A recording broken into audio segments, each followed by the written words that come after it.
మేమైతే విజయమ్మ గారిని కోరాం, దయచేసి మీరు పాదయాత్ర చేసేటువంటి సాహసం చేయొద్దనేసి అయితే మేము కోరుతా ఉన్నాం.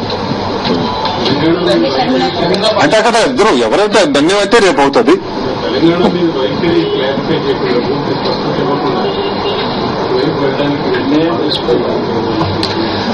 అసలు పాదయాత్ర ఏమిటో, ఓదార్పు యాత్ర, రథయాత్ర అన్నది నిర్ణయం అయితే కాలేదు. నిర్ణయం రేపు చెప్తాం. బస్ యాత్ర నుంచి కొంతమంది అన్నారు, అది కూడా రాష్ట్ర వ్యాప్తంగా పెరిగే వాళ్ళ నుంచి అందరూ అభిప్రాయాలు ఉన్నాయి. ఇదే అభిప్రాయం, అందరూ అభిప్రాయాలు. ప్రజాస్వామ్యంలో అభిప్రాయ సేకరణ చేసుకున్నాక నిర్ణయం తీసుకోవడం అనేది ప్రజాస్వామ్య లక్షణం. ఆ లక్షణం ప్రకారంగా ఈ పార్టీ పనిచేస్తుంది. ఈ ఆలోచనలన్నీ రేపు పిఎస్సీలో కూర్చొని జగన్మోహన్ రెడ్డి గారితో చర్చించి ఒక నిర్ణయం తీసుకోవడం జరుగుతుంది. ఎటావుతుంది అసలు పాదయాత్ర అనే పేరు చెప్తేనే రాజశేఖర రెడ్డి గారే పాదయాత్రకి చెప్తానది ఆయన ఒక పేటెంట్ గా రాజశేఖర రెడ్డి గారు జ్ఞాపకం వస్తారు. మండు టెండలో ప్రాణాలు సైతం తెగించి ఆయన ఆ రోజున పాదయాత్ర చేశారు.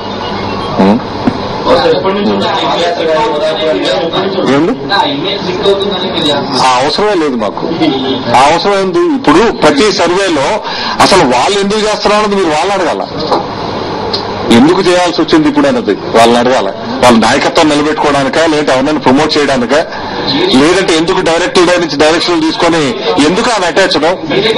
ఇప్పుడు చిత్తశుద్ధి ఉంటే నటించి వాడు సలహా అక్కర్లేదు, అది మనసులోంచి రావాలి. ఏదైనా ఒక సమస్య చూసినప్పుడు మనసులోంచి రావాలి తప్పితే డైరెక్టర్ని అడిగి నేను ఇక్కడ ఎట్లా నటించాలి, ఈ సందర్భంలో ఆ సందర్భంలో నేను ఏం మాట్లాడాలి అని అడిగితే అక్కడే తెలుస్తుంది ఎంత చిత్తశుద్ధి ఉందో అన్నది.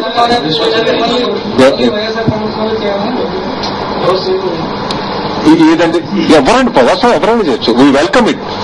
చంద్రబాబు నాయుడు గారు ఆరోగ్యవంతంగా ఆయన తలపెట్టినటువంటి అన్ని కిలోమీటర్లు విజయవంతంగా నడవాలని కోరుకుంటున్నాం. ఏమీ లేదు, ఏమీ లేదు. చర్చ జరుగుతూ ఉంది.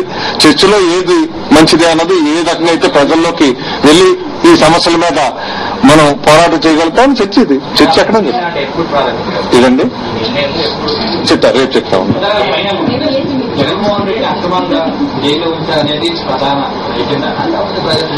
మీకు ఒక్కడ మర్చిపోతా ఉన్నారు. జగన్మోహన్ రెడ్డి గారు పార్టీ పెట్టినప్పుడు ఆయన ఒకటే పిలిపించారు, వచ్చే 3 సంవత్సరాలు మనకి గడ్డు పరిస్థితి, గడ్డు కాలం, ఏదైనా జరిగే అవకాశం ఉంది, కష్టాలు వచ్చి నిలబడగలిగే వాళ్ళే నాతో ప్రయాణించండి అని ఆయన ముందే చెప్పారు. అందరికీ చెప్పారు. నాకు ఇట్లాంటి వస్తాయని తెలుసు, ఆయన ఇటువంటి చర్యలు తీసుకుంటారని తెలుసు, ఈ రకంగా హెరాస్మెంట్ చేస్తారని తెలుసు, కేసులు పెడతారని తెలుసు. అవన్నీ ఆయన ప్రజల్లో మమేకం ఎప్పుడు తిరిగాడు. నెలలో 25 రోజులు. ఈరోజు కొత్తగా మొదలు పెట్టలేదే. ఈరోజు చంద్రబాబు నాయుడు గారు 35 సంవత్సరాల సుదీర్ఘ చరిత్రలో ఎప్పుడు ఇటువంటి నిర్ణయం తీసుకోలేదు. ఈయన జగన్మోహన్ రెడ్డి గారు వచ్చిన మొదటి రోజే ఆయన అసలు పార్టీ పెట్టడానికి మూల కారణం ప్రజల దగ్గరికి వెళ్తాను ఓదార్పు యాత్ర అనేది ఆయన అసలు ఆవిర్భావానికి మూలం అది. అందువల్ల ఈయన ప్రజల నుంచి వెళ్ళేది కొత్త నిర్ణయం కాదు, ఇది రొటీన్ గా జరిగే ప్రాసెస్. ఇది ఈ యాత్రలో ప్రజా సమస్యలు, ప్రజా సమస్యలు.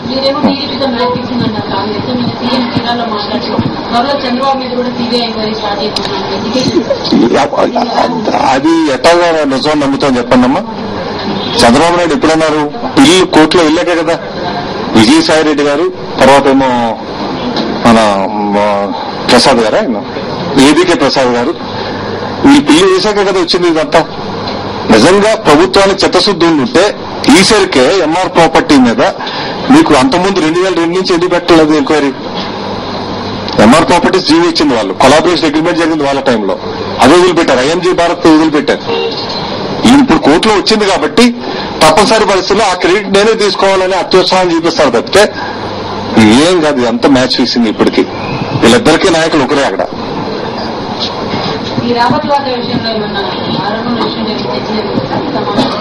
లేదు, మాట్లాడారు. ఇట్లా జరుగుతూ ఉంటే అక్కడొక న్యాయం ఇక్కడొక న్యాయం అన్నది అన్నారు అందరూ. ఇంకా లేదండి అంతవరకు.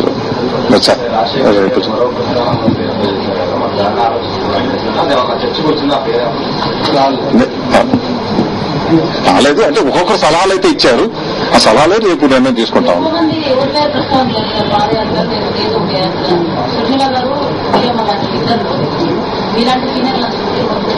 ఇంకా రేపు చెప్తానే అన్ని. రేపు అన్ని క్లియర్ అయిపోతాయి.